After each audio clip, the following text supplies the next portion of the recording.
Alors pour la restauration du pot, vous commencez par passer déjà des brosses métalliques. Vous avez la brosse en fil d'acier, donc les fils sont gris, c'est ce qui est de plus costaud, hein, les plus abrasifs. Ensuite vous pouvez passer la brosse en laiton, les fils sont jaunes. Et puis pour enlever la crasse, un vieux ciseau à bois, pour pas abîmer le métal. Et puis une fois que c'est fait, on passe à la brosse métallique sur la perceuse. Donc vous avez plusieurs sortes de brosses. Là j'ai pris un gros modèle assez large. Et donc là voilà ce que ça donne. Donc là j'ai passé le côté gauche déjà. On commence à apercevoir les inscriptions sur le pot.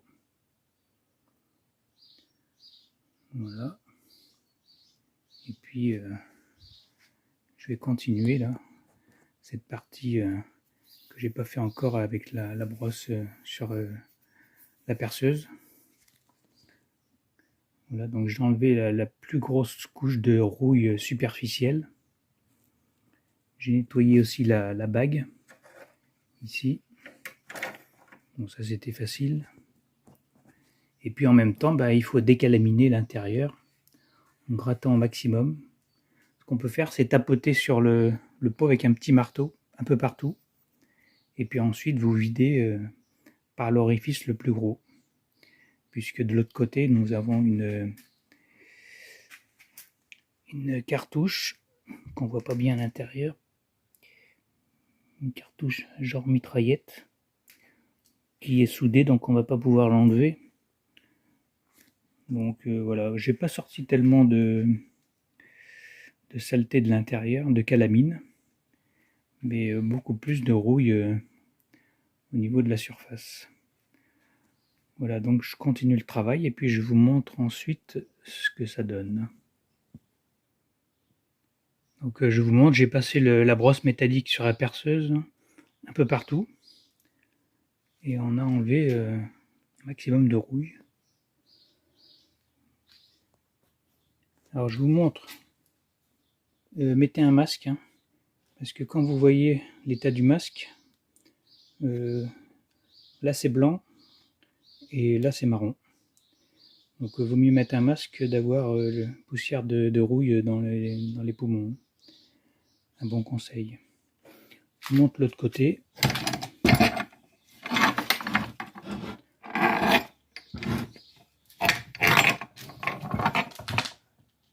Donc vous voyez, c'était vraiment de la rouille de surface, hein. Le métal n'a pas été attaqué. Donc ce qu'il faut, c'est décaper jusqu'au métal. Il faut vraiment qu'il reste plus de rouille du tout. Et puis une fois que ce sera fait, on pourra passer à la peinture haute température. Voilà, donc j'ai fini de décaper le pot d'échappement, hein. Je l'ai bien poncé. J'ai essayé d'enlever le maximum de rouille. Et franchement, on est pas mal. Des deux côtés. Quand on voit comment il était avant. Voilà, donc vraiment au niveau du coude là, il y en a peut-être un tout petit peu, mais c'est pas méchant. Voilà, donc là on va pouvoir passer à la peinture haute température qui va protéger le pot. Et avant de le passer à la peinture, on met un petit coup de dégraissant. Moi je prends de l'essence F, qui est très efficace, c'est pas cher. Donc vous passez bien partout, hein, dans tous les petits recoins. Et puis une fois que c'est fait, donc on va passer sur la peinture haute température. Moi je prends celle-ci. Alors ils disent qu'elle résiste à 650 degrés. Donc c'est largement suffisant, hein. C'est un noir légèrement satiné. Donc je passe en peinture. Mais avant, on va vérifier une chose importante, l'hygrométrie. Et donc ici, on regarde, on a 45%, donc c'est vraiment nickel. Voilà, il faut essayer de faire de la peinture en dessous des 65-70%, de façon à éviter les réactions chimiques. Donc 45, on est nickel. Aujourd'hui, il n'y a pas de vent, Donc je vais suspendre le pot et puis c'est parti. On va passer la peinture en fine couche en laissant sécher 10 minutes entre chaque couche. Et puis ensuite on passera à la cuisson. Et oui, parce que le pot, je suis en train de restaurer et la moto elle est loin de tourner, hein. Donc il faut que, pour que la peinture durcisse, il faut qu'il y ait une température assez élevée. Donc moi j'ai trouvé une solution, je vous en parle tout à l'heure.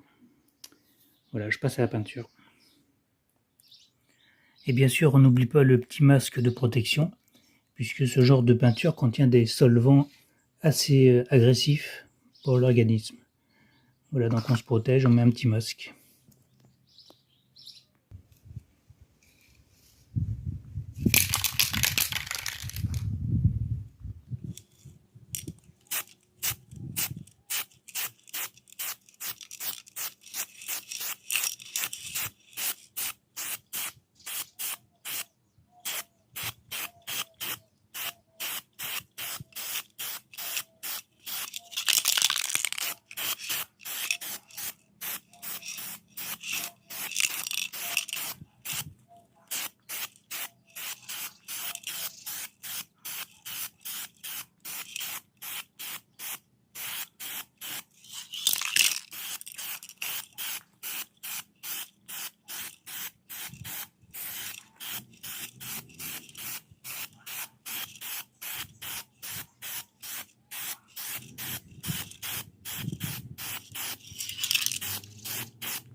Alors la solution pour la cuisson de la peinture, eh bien, elle est toute trouvée, c'est le barbecue. Et oui, impeccable, en plus on a un indicateur de température. Et en plus il est assez grand, avec un capot. Ce qu'on peut faire, c'est le mettre à l'intérieur, et puis en travers je pense, et puis ça devrait le faire. Donc on va commencer avec une température de 150 degrés pendant une bonne demi-heure. Et puis après on fait une pause, on laisse refroidir. Et ensuite on refait une passe à 200 degrés pendant encore une demi-heure. Et puis normalement ça devrait être cuit. Voilà, je mets en température. Et puis je vous montre. Donc première cuisson 150 degrés. Donc c'est pas trop mal. Le pot rentre pratiquement complètement. Je l'ai mis en travers, il y a juste l'arrière qui déborde un peu. Au pire, je le changerai de côté après. Voilà, donc on va laisser cuire gentiment pendant une demi-heure. La grille a subi le même traitement, décapage, ponçage et de peinture à haute température. Et elle va passer aussi au barbecue. Donc le pot va être fini. C'est un début.